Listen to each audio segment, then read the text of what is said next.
All right, welcome back everybody. If this is your first time on the channel, welcome to Notes to Fret, where we are all about turning theory into riffs. And in this video, we are going to continue our conversation about chords, and in particular, we're going to be looking at inversions of our triads. Now, in this video, we are going to be exploring quite a bit, definitely with chord inversions, what they are, and really how they are different and at the same time similar to voicings. But there's a lot to cover in this video, so I want to go ahead and just jump right in. What I want to do first is take a look at our triads right off the bat from a C major perspective, right? Now with this triad, we have our root position, our first inversion, and our second inversion. And if you're looking at this as guitar players, we can always do is find the pattern, and we can find it very, very quickly, right? When you look at this, it's hyper trivial. To construct an inversion, right, you just take the E, make that the first note, then you take the G, make that the first note.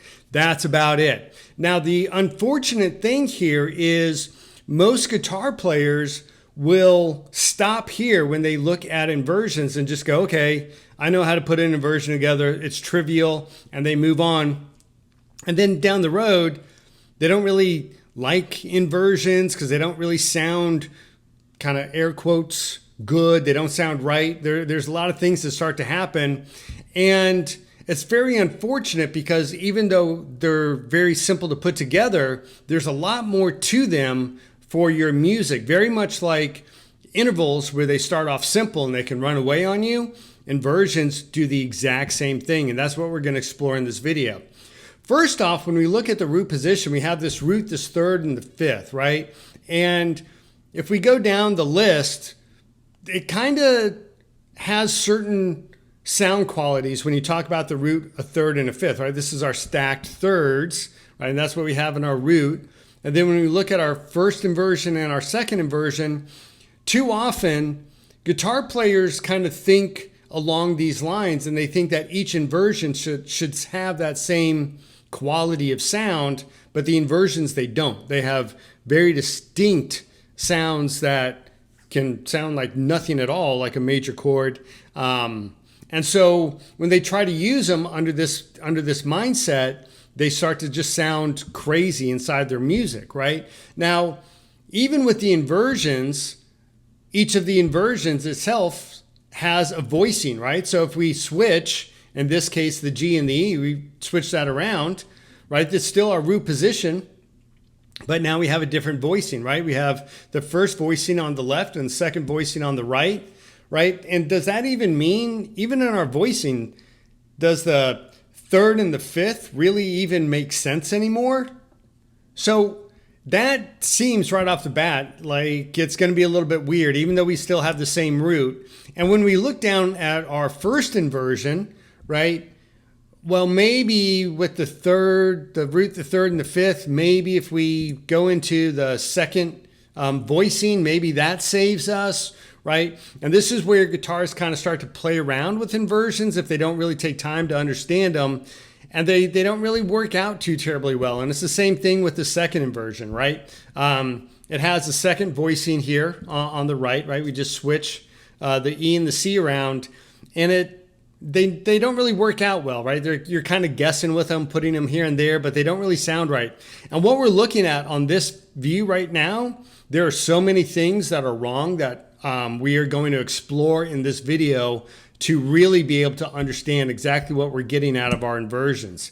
And so what I want to do, again, we're going to jump right into our root position. And over here to the left, we are going to look at our standard open chord C major triad, right? We've seen this 1,000,001 times. Now, I'm going to bring in music notation for one reason and one reason only, is to show you tonal patterns. We are not learning how to read music. This is just showing you tonal patterns, okay? Now here, when we look at this clef, I might put an 8 down at the bottom, I might not, who knows, but you shouldn't be paying attention to it all. Completely ignore this clef. Don't even worry about it. What we're going to be looking at for this chord is the tonal quality. Now here, when we start putting these dots on the lines, don't worry about anything else other than noticing that the dots, the top of the bottom dot goes directly to the bottom of that middle dot, and the top of that middle dot touches the direct bottom of the very top dot, okay? Now, if we look at that, this is what a third looks like. And so here in our root position, we have stacked thirds. This is the quintessential triad. And we can look at it tonally and say, oh, it's got stacked thirds. And it also has a pattern in here of the perfect fifth. We'll talk more about it later, but I just want to kind of show you this. This is the chord we all know and love, no problem. Like there's virtually no problem here. But let's go ahead and take a look at the second voicing of our root position where we've changed the G and the E. Now this is really our bar chord that we've already looked at. Now this doubling of the C in that bar chord, I'm going to remove that because I want to make certain that every chord that we talk about today only has 3 notes in it. So here we're not going to play the D string. You may use your ring finger, your middle finger, or your pinky to really pluck on that G string to let the E ring out. But it's still a 3-note chord. We're just not going to be playing our D string on this one, okay? Now, again, looking at this from a tonal perspective, now we have something that looks a little bit different. And that E, that's pretty far out there. So there's a lot of breathing room in this. Now, you may be thinking, okay, well, if one of them is crowded and one of them is, larger, breathes more, maybe that might be better. But it's not that one is better or worse. It's just we have options where to let things breathe. And a general high level general rule of thumb is if you have some really deep tones, when you do, you might be working with a pianist. If you have some really deep tones in those chords, they tend to be able to use that spacing a little bit more, but there's no rule. It's not like you have to, or you can't use the breathing on higher pitched chords. So again, it's just a rule of thumb I wanted to bring up, but it's not too terribly important, but it's just something to kind of put in the back of your mind. But what I want to notice on the right, when we start talking about tonal patterns, you'll notice the spacing between these first 2 dots or these lower 2 dots. And it's basically a line, skip a line, and then on the next line, you have a dot.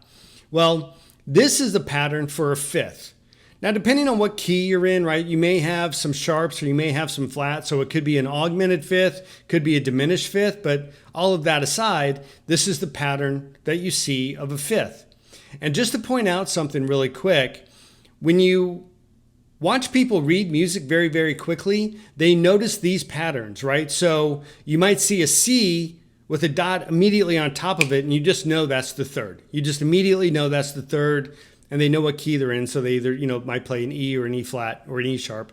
And then they see the next spacing that we see over to the right, and that's a fifth. That's just what a fifth looks like. So once you know it's the C, you don't really even pay attention to what the next note really is. You just notice it's a fifth and you play it. And once you kind of get that, you can read music very, very fast. So just wanted to point out the pattern of the fifth that we're looking at. And in case anyone's, wondering, yes, if it's a space, skip a space, the next space, it's still a fifth. But we're not getting in all that right now because I'm not teaching you how to read music. I just wanted to show you a couple of patterns. But what we're noticing in this root position with the second voicing is we have something that's very different than this major third and perfect fifth. Like it doesn't even work out anymore, right? And we can just look at the pattern and know right away something is way off. So let's take a look at that one a little bit more closely. And when we look going from our C to our G, well, is that even a major third anymore? And if we look back over at the fretboard and we just start kind of running down our intervals, right, we can see that E is a major third, not G. So that's kind of crazy. But a G realistically is a perfect fifth. So that becomes a perfect fifth. The very first combination of notes becomes the perfect fifth. Now, what about the third and the fifth? Well, that doesn't make any sense anymore because we know the G is the fifth. So let's take a look and see what happens between G to E. Well, when we go from G to E, same exact thing, right? When we start kind of working our way through our intervals, and there's a lot of them between G to E, right? So we've got a big way to go. And we saw that from a tonal kind of pattern perspective, but here we can see it from our intervals as we have a major sixth, which is 9 frets up. So all of a sudden we're in root position, but we have a different voicing and we have a perfect fifth over a major sixth. And here we can see that pattern from a tonal perspective right out of the gate. Just by looking at the pattern of the dots, we can definitely look at that and go, okay, we are absolutely starting with a perfect fifth. And then we see that E is really, it's out there. So that's where we looked at last time on really starting to understand that this bar chord was something different than our open C, right? Because it was the voicing. Now at the top of these diagrams, oftentimes I have the perfect fifth. I'm not gonna have anything up there in this video. I'm gonna be fading out the perfect fifth a lot because we're talking about intervals that are larger than what I've already spoken about. We go past the octave sometime. So because I haven't spoken about that, I'm gonna use this as stacked, right? So a perfect fifth and a major sixth, right? In this case, I will be using that because that top bar, I haven't gone over all the intervals yet. So I wanted to just kind of put that out there. But coming back to this chord, when we look at that E, if we remember from our pitch notation, we can definitely tell we are in a different octave, right? And so it shows up on the fretboard, and it shows up from the fact that we have this major sixth, right, which is 9 frets out there. And it shows up in our tonal pattern of this. You can see it. It's pretty wide. It's pretty out there. So by taking a look at some of the musical notation, we can start to understand that the voicings by themselves, because we haven't even gotten to the first or second inversion yet, but the voicing themselves has a big tonal distinction.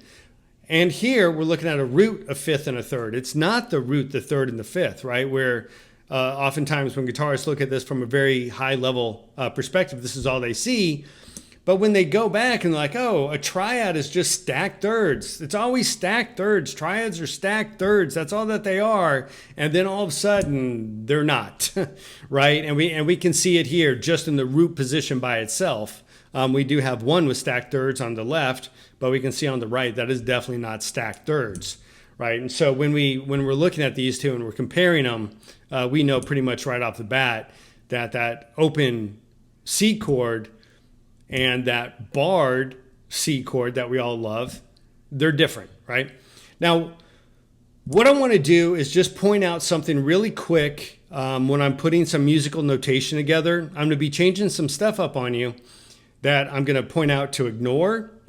But the reason that I'm doing it is because I'm trying to avoid ledger lines. And you might be asking, what are ledger lines? Well, they're these lines that are outside of those 5 kind of common lines, and they're annoying. They're difficult to understand. They're hyper annoying to try to figure out as you're going through this stuff. And it just becomes, it's a headache that we're not looking at right now. I just want to let you know why I'm changing some stuff around. And the way that music works, in order to avoid some of these ledger lines, you can manipulate the clef, right? So I'm going to choose that route. I'm going to change the clef up on you. And the reason I'm doing that is so I can avoid these ledger lines, which are a huge pain. But I'll point it out as we go along, but I do want to let you know that's kind of what's happening here. Now, when we look at our first inversion, right off the bat, if a guitarist is looking at it, it's like, oh, just simply put the E first. That's all that the first inversion is. Just put the E first and everything else will be fine. And they're expecting the sound to be similar to a root, a third, and a fifth, or a major third with a perfect fifth. If they're expecting this kind of sound quality, it's not going to work out for him. So it's important to understand what this first inversion really means. Well, if we look at this on the fretboard, this is like the most trivial chord in the world to play. Like, this is incredibly trivial. So it almost, really strengthens our perspective as guitarists to say, oh, it's so trivial. Look how easy this chord is to play. You just put the E first. Everything should be good, but inversions don't really sound good, right? And that's kind of where we wind up. So again, I want to look at this from a tonal perspective. And so I'm putting in the dots for the chord. You don't have to worry about anything right now. And don't focus on the clef, just focus on the dots. That's all you're focusing on right now. Just focus on the dots. And what I want to do right off the bat is I want to point out a pattern that we've already seen. And if we look at the lower notes or the lower dots, you can see that they're stacked right on top of each other. And we know that's a pattern of a third. So we know we've got a third. And when we look at E to G, we've got it taglined already as a major third, but is it a major third? Right? I don't know. And if we just take a look down at the scale and we go from E to G, well, we see that's a half step followed by a whole step, which is just 3 frets. So we know that that's a minor third. Now, the next thing that comes into play here is you may be thinking, Jeff, you've told us time and time and time again that the third tells us whether or not we have a major or a minor chord. And now you're telling us that this is an inversion of C major and our third is a minor. Like that, Jeff, that makes no sense. That's messed up. You've been telling us the third is this most important thing for major and minor, and now it's crazy. But here's my question to you. Is E actually our root? No, it's not. And it's not because we are in the first inversion, right? So realistically, our C remains our root, and this perfect fifth is out the window. Not to mention, we can look at the pattern on the dots, and we know that the perfect fifth is just gone. And G is not our third. G is our fifth, and E is our third. And so by putting even this first inversion in place, crazy as it may sound, you're still playing C major, but you were starting off with a minor third. What that's going to do to your music is going to sound different. And this oftentimes where guitar players can get into a little bit of trouble looking at the simplicity of putting inversions together, is the simplicity of the chords that they wind up really being able to create on the fretboard, and saying, oh, this first inversion should sound really stable and awesome. It should sound like a major because it's part of C major. But all of a sudden you have this minor third, and a lot of guitar players are like, why doesn't this work out? Well, this could be one of the problems. On the flip side, if you know and understand this, you can go, I know exactly why this is going to work out for me, because I want to change a little bit of the feel to my music from hyper obnoxiously, C major triad happy to a little bit of, sketchiness perhaps in there, whatever it may be. Right. And so that major or that minor third can really help you out. Now, if you look at C to G, right, or G to C, we just have a whole step, half step, which is 5 frets. And we know that 5 frets is a perfect fourth. And so perfect fourths, in my opinion, have a good stable sound to them. I like them. So this is different, right? But again, we don't have stacked thirds, but we're dealing with the C major triad in its first inversion. Now let's take a look and see what the second voicing of this first inversion even sounds like, right? We've switched the C and the G. Well, we know that the root, the third, and the fifth, that's pretty much out the window, right? We still have the E, which is our third. Now we have our C, which is on our root position, and the G in our fifth. Well, this perfect fifth and major third is probably going to be right out the window as well, right? I mean, there's just no way that it evens itself out. So, knowing that, when we look at the actual chord on the fretboard, this one, it's a little bit of a reach, and you can see that I'm using the open G string here as well, right? My open G, or my open string indicator towards the top. There's a little bit of stretch here, and so I think you're going to need to incorporate an open string, or you leverage your bass player or pianist or both to work this out. But when we look at this from a tonal perspective, this chord gets really big. Now again, if you're focusing on the clefs, don't. Just focus in on the dots and you're just looking at patterns. And one of the patterns that we see here right off the bat is between this middle and top dot, and that's our pattern for our fifth, right? So we know we're finishing off our first inversion, second voicing, we're finishing it off with the fifth, right? But maybe we necessarily don't know whether it's if it's a perfect fifth, an augmented fourth, or augmented fifth, or a diminished fifth. We can kind of see that because we know we're in C major, but let's just verify it, right? So from C to G, we have a whole step, half step, whole step, right? So right off the bat, we have 7 frets, which we know is a perfect fifth, no problem. So this chord has got some stability to it, right? Because it's got that perfect fifth in there. But what about E to C? You know, how is that going to work out for us? Because that's a pretty big, you know, half step, whole step, half step. You know, that's quite a bit, right? Because we have 8 frets there. We know that 8 frets or 8 semitones is a minor sixth.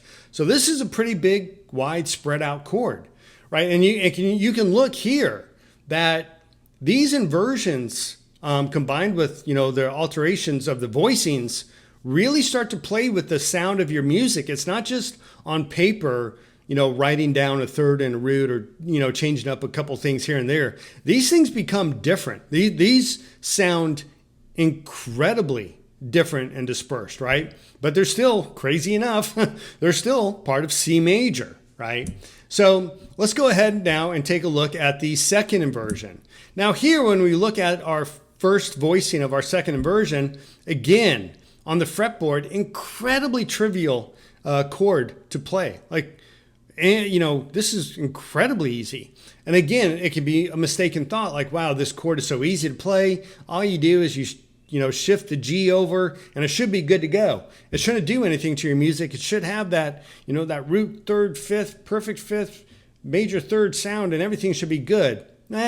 But when we actually go to incorporate it in our music, we get a little bit of something different because we know it's not the root and third, right? Now we're at the fifth that we're starting off on.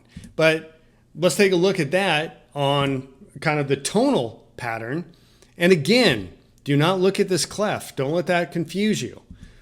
Just look at the dots. And here, right off the bat, we notice once again, we have our third.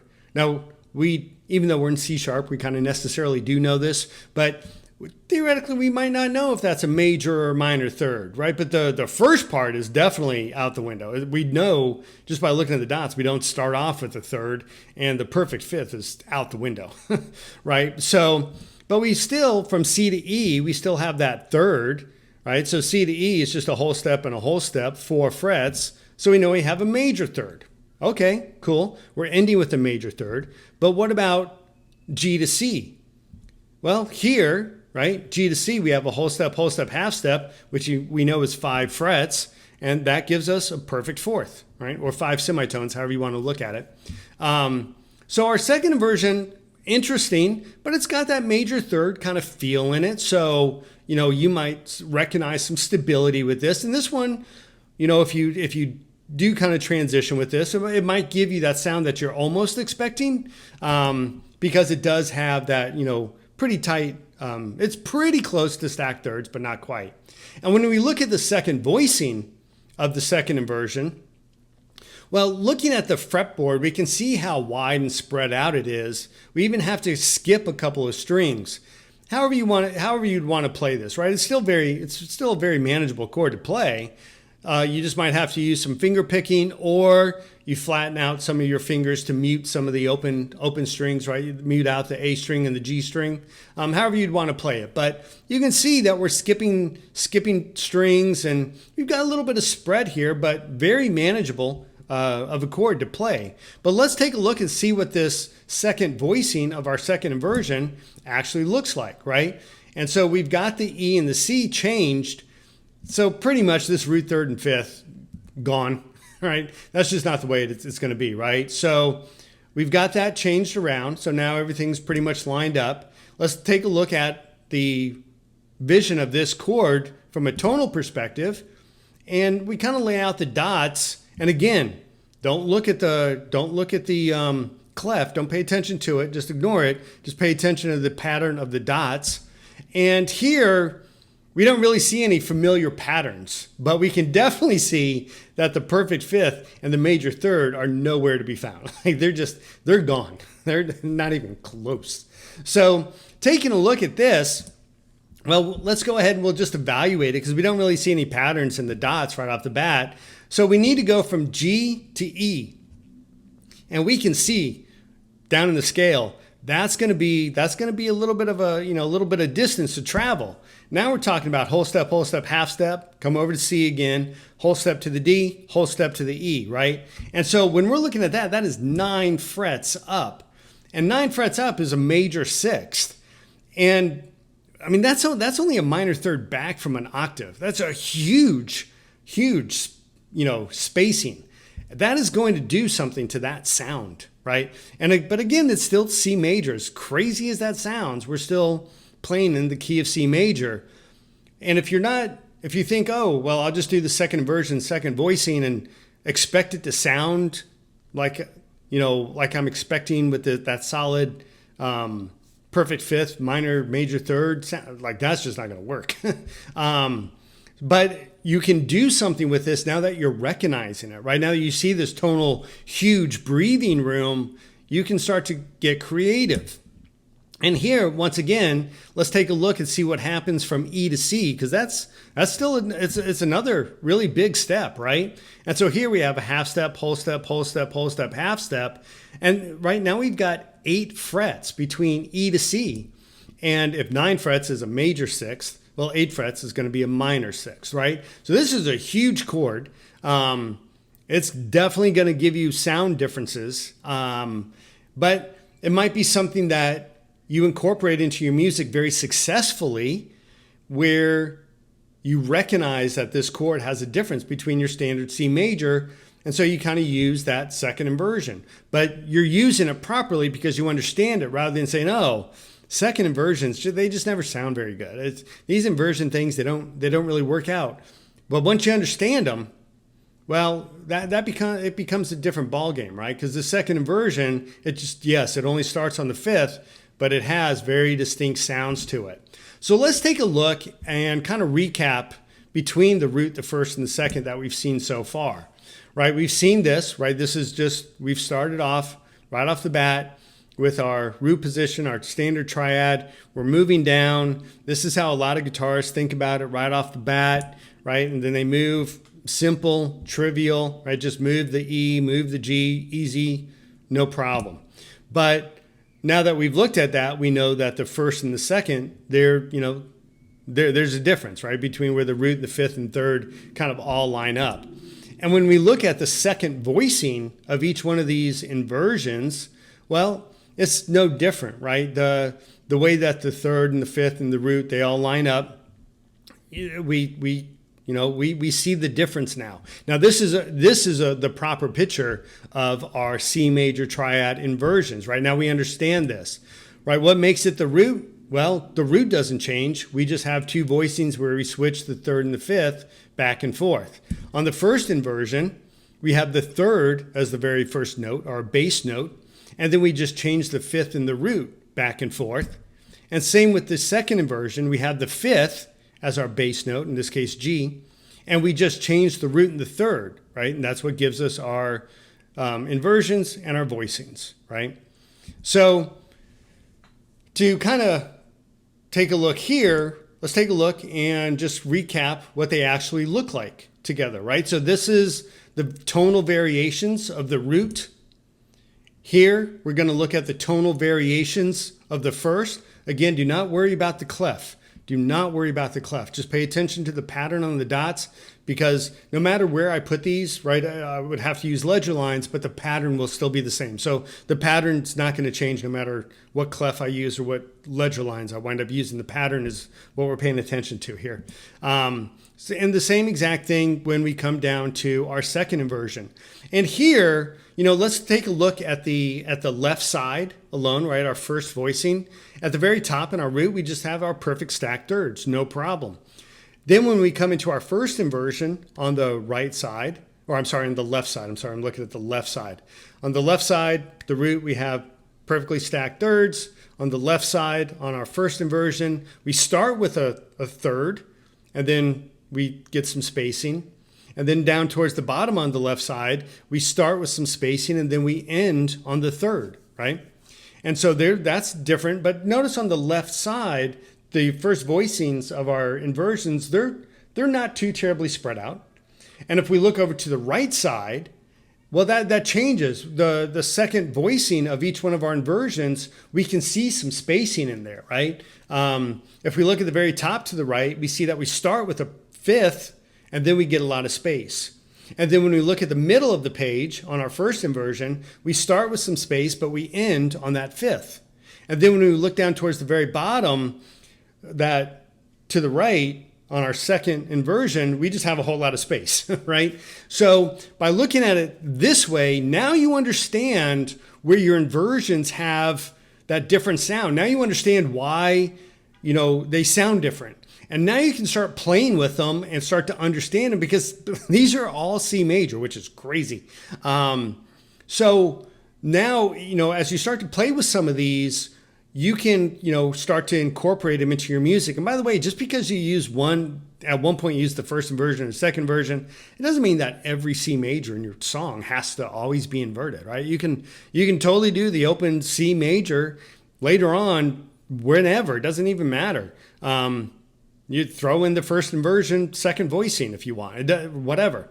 But just realize that when we talk about our tonal center, our tonic, we always want to come back to our tonic. If you come back to an inversion, you may not get the resolution you were expecting, right? So keep little things like that in mind. But with all of that, we've talked about triad chords. We've talked about triads on the fretboard in a previous video. We talked about triads, voicings, and voice leadings. We've already spoken about that.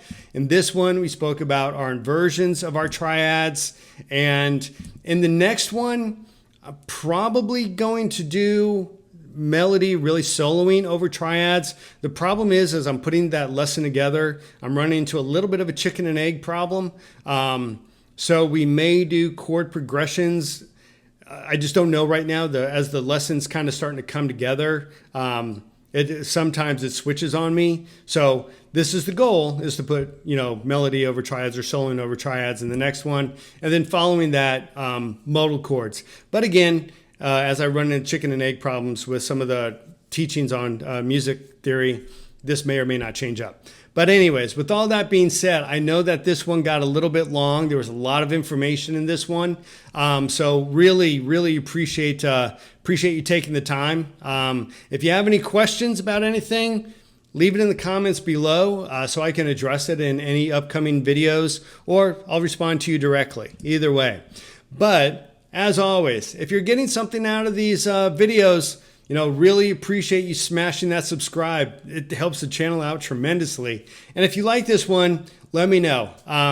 Give me a thumbs up. It's always very helpful. It just lets me know. Again, I know that this one got a little bit long, but again, a lot of information. So really enjoyed it. And we will see you in the next one, which right now looks like it's going to be soloing over triads, but it may change into chord progressions depending on how that lesson really kind of lays itself out. But anyways, with all that being said, thanks again, everybody, and we will see you in the next one.